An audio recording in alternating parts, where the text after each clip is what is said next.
students, welcome to Homework Help by RG.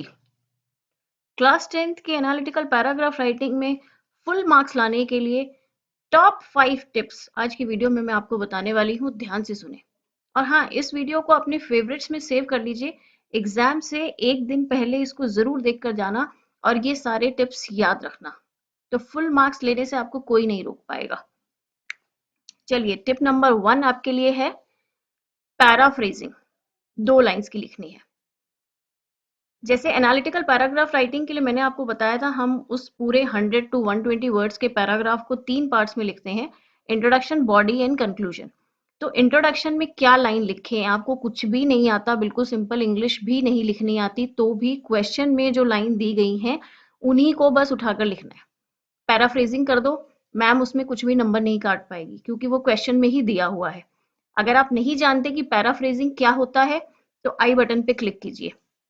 या तो उस स्टेटमेंट को थोड़ा सा चेंज कर दो या फिर उसको एज इट इज कॉपी करके लिख दो। 2 लाइन की स्टेटमेंट होती है। हाँ, पर ये ध्यान रखना कि वहां पर जो बिलो या अबव वर्ड होगा उसको जरूर हटा देना। वो कैसे, ये देखो। जैसे ये क्वेश्चन दिया गया है जो हमारा डिजिटल डिवाइसेस वाला क्वेश्चन था, the chart below displays data about the number of digital devices purchased in Rishi Nagar across the year 2015 to 2019। इसके आगे क्वेश्चन था कि right the analytical paragraph in 100 words. तो इसमें आपको क्या करना है, ये जो पूरी लाइन है ये आपका इंट्रोडक्शन की लाइन है। तो बस आपको ये करना है कि ये जो बिलो है इसको कट कर देना। ये पूरी इंट्रोडक्शन की लाइन बन गई, बिल्कुल सही। इसमें कोई चेंज मत करना, अक्रॉस को छोड़ना मत या कुछ और उसकी जगह पे इन ऑन मत लगाना, एज इट इज लाइन लिखना। ये हो गए पूरे 1 नंबर इंट्रोडक्शन के। उसके बाद टिप नंबर 2, चार्ट को ध्यान से देखो। जो भी दिया गया है वो हमारा बॉडी पार्ट होगा, उसके बारे में सिर्फ 5 से 6 लाइन लिखना। 2 लाइन पहले हो गई थी, 5 से 6 लाइन यहाँ और 2 लाइन हम बाद में लिखेंगे, तो वर्ड्स भी काउंट करने की जरूरत नहीं पड़ेगी, 100 वर्ड्स बन जाएंगे। ठीक है, अब चार्ट को बिल्कुल ध्यान से देखो। जो जो बिल्कुल सिंपलेस्ट फॉर्म में दिख रहा है उसको एकदम सिंपल सेंटेंसेस में लिखना। This is increasing, this is this much thousand, it is decreasing, it has fallen down. बिल्कुल सिंपल। ज्यादा टिपिकल, ज्यादा बढ़िया सेंटेंस लिखने के चक्कर में आप लोग सेंटेंस फॉर्मेशन की गलतियां कर देते हैं, जिससे आपके मार्क्स कट जाते हैं। एकदम स्ट्रेट फॉरवर्ड लिखो। जैसे कि बिल्कुल सीधा सीधा लिखना कि in English the marks has increased, full stop, whereas in Hindi marks has reduced और डिक्लाइंड। बिल्कुल सिंपल लैंग्वेज। टिप नंबर 3, कहीं पर भी पर्सनल प्रोनाउंस यूज नहीं करना। पर्सनल प्रोनाउंस क्या होते हैं, आई बटन पे भी देख सकते हैं। शॉर्ट में यहाँ बताने के लिए, I, we, they, us, our, their, ये सब पर्सनल प्रोनाउंस हैं। इन पर्सनल प्रोनाउंस को यूज नहीं करना। तो आप पूछेंगे इनकी जगह पर क्या लिखें, क्योंकि यहाँ पर ना तो मैं कह रही हूँ, I am not saying, we are not saying, they are not saying, somebody is not saying. कौन कह रहा है? चार्ट कह रहा है जो कुछ कह रहा है। जो कुछ कह रहा है सर्वे कह रहा है, डेटा कह रहा है। तो सर्वे जो या चार्ट जो कैसे कहेगा? according to the chart, according to the survey, the chart says, the chart depicts, the chart illustrates, the chart tells about this। ठीक है, तो पर्सनल प्रोनाउन जब आप यूज नहीं करेंगे तो आपके मार्क्स नहीं कटेंगे। इसका ध्यान रखना कि आपको इस तरीके से लिखना है। टिप नंबर 4, ये है हमारा प्रेजेंटेशन से रिलेटेड। सीबीएसई ने हमें बोला है कि एक ही पैराग्राफ लिखना है 100 से 120 शब्दों का। तो प्रेजेंटेशन में हमें क्या चेंज करना है? आपको प्रेजेंटेशन में एक बहुत ही एक सीक्रेट है, इंट्रो, बॉडी और कंक्लूजन। ये तीनों टीचर को अलग अलग कैसे दिखे, इसके लिए आपको क्या करना है, आपने इंट्रो लिखा 2 लाइन का, जहां पर भी वो लाइन खत्म हो रही है बीचों बीच कहीं भी, वहां पर छोड़ दो और उसके जस्ट नीचे वाले से बॉडी पार्ट शुरू कर दो। ऐसे ही बॉडी की जो लास्ट लाइन खत्म हो गई, फुल स्टॉप लगाकर वहीं छोड़ दो, आगे की खाली लाइन दिखेगी। कंक्लूजन उसके नीचे वाली लाइन से शुरू कर दो। इससे बहुत फर्क पड़ता है। आप बोलेंगे मैम इससे कोई फर्क नहीं पड़ता, पर ये देखिए यहाँ पर आपको डिफरेंस समझ आ रहा होगा। ये सेम आंसर को मैंने यहाँ से 2 तरीके से लिख कर रखा है, फॉन्ट साइज वगैरह सब कुछ बिल्कुल सेम है। पर आप देख रहे हैं यहाँ पे ऊपर वाला जो है ये पूरा का पूरा एक पैराग्राफ है। ये जो रेड आउटलाइन वाला जो बॉक्स है इसमें कहीं पर भी कोई लाइन नहीं छोड़ी गई, नहीं तो हम the two pie charts display the contribution of different sectors to the growth of India from 2010 to 2020, ये इंट्रोडक्शन था। इस लाइन को यहीं छोड़ देना चाहिए था और इसके नीचे वाली लाइन से, जैसे ये ग्रीन आउटलाइन वाले नीचे वाले बॉक्स में है, ऐसे हमें शुरू करना चाहिए था। इससे टीचर को बिल्कुल देखते ही क्लियर आइडिया पता लग जाता है कि बच्चे ने इंट्रोडक्शन यहाँ खत्म करके बॉडी पार्ट शुरू कर दिया और डिक्रीज बाय 1% पे बॉडी पार्ट खत्म कर दिया, ये आगे की खाली लाइन है, और नीचे कंक्लूजन शुरू कर दिया। तो सब कुछ क्लियर पता लग रहा है।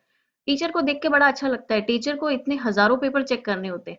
अगर आप ये थोड़ा सा ध्यान रखेंगे टीचर का, तो वो भी आपका ध्यान रखेगी नंबर देते हुए। ये छोटी छोटी बातें बहुत मैटर करती हैं। टिप नंबर 5, इंट्रोडक्शन हो गया, बॉडी हो गया, अब आ गया कंक्लूजन।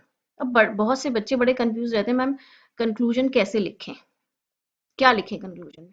तो कंक्लूजन लिखना बिल्कुल सिंपल है। चार्ट में जो चीज बिल्कुल सिंपल दिखाई दे रही हो, आपके बार ग्राफ या पाई चार्ट में जो एकदम से क्लियर दिखाई दे रहा, जो हम किसी सेकेंड या थर्ड क्लास के बच्चे को भी दिखाएं तो वो ये बता सकता है कि ये वाला बार सबसे ऊपर है, ये वाला बार सबसे नीचे है, बस उन दो के बारे में लिख दो।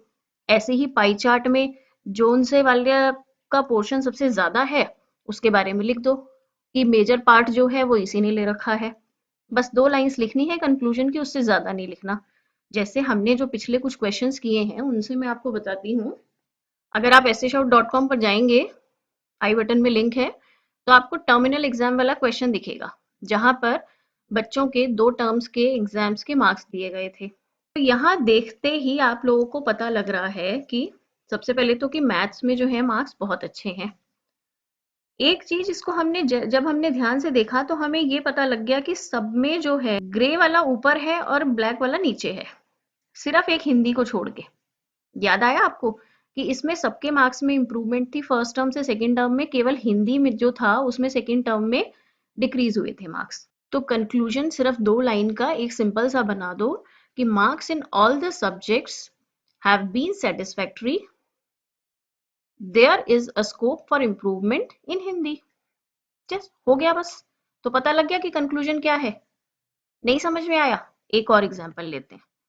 रोड एक्सीडेंट वाला क्वेश्चन किया था हमने, ये है उसका चार्ट सामने, लाइन ग्राफ जो था, ठीक है। यहाँ पर हमें ये दिए गए थे, तो इसमें आपको देखते ही क्या पता लग रहा है, इसमें कुछ एज ग्रुप दिए गए हैं कि कौन से एज ग्रुप के एक्सीडेंट सबसे ज्यादा हो रहे हैं और कौन से टाइप के लोगों के हो रहे हैं।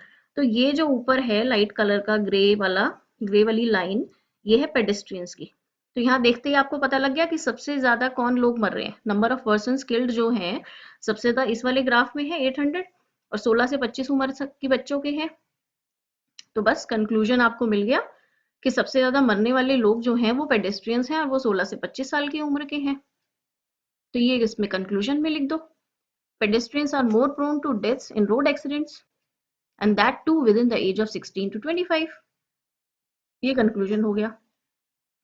अगर अब भी नहीं समझ में आया तो चलो एक एग्जाम्पल और ले लेती हूँ, उसके बाद नहीं लूंगी। तो थर्ड एग्जाम्पल है हमारा डिजिटल डिवाइसेस वाला, जो मैंने अभी पहले भी लिया था।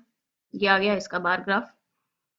अब इसको देखते ही क्या पता लग रहा है, इसको देखते ही हमें ये पता लग रहा है कि ब्लैक वाला जो बार है वो कंप्यूटर का है, ग्रे वाला जो है वो स्मार्टफोन का है, और ग्रे वाला जो है वो बढ़ता जा रहा है, यानी कि स्मार्टफोन जो है ज्यादा खरीद रहे हैं लोग।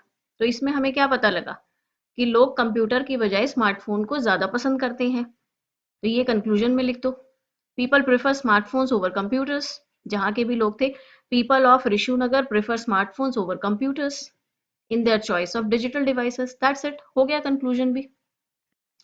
तो ये हमारे 5 टिप्स थे। इसको अगर आप बार बार देखेंगे तो आप समझ जाएंगे। हाँ, अगर आपको बेसिक ही नहीं आते तो आप वहां पर हमारी प्लेलिस्ट में जाकर देखिए, एनालिटिकल पैराग्राफ राइटिंग का पूरा कोर्स है। चैनल को सब्सक्राइब करना मत भूलिएगा। अगली वीडियो के साथ फिर मिलते हैं। Good bye.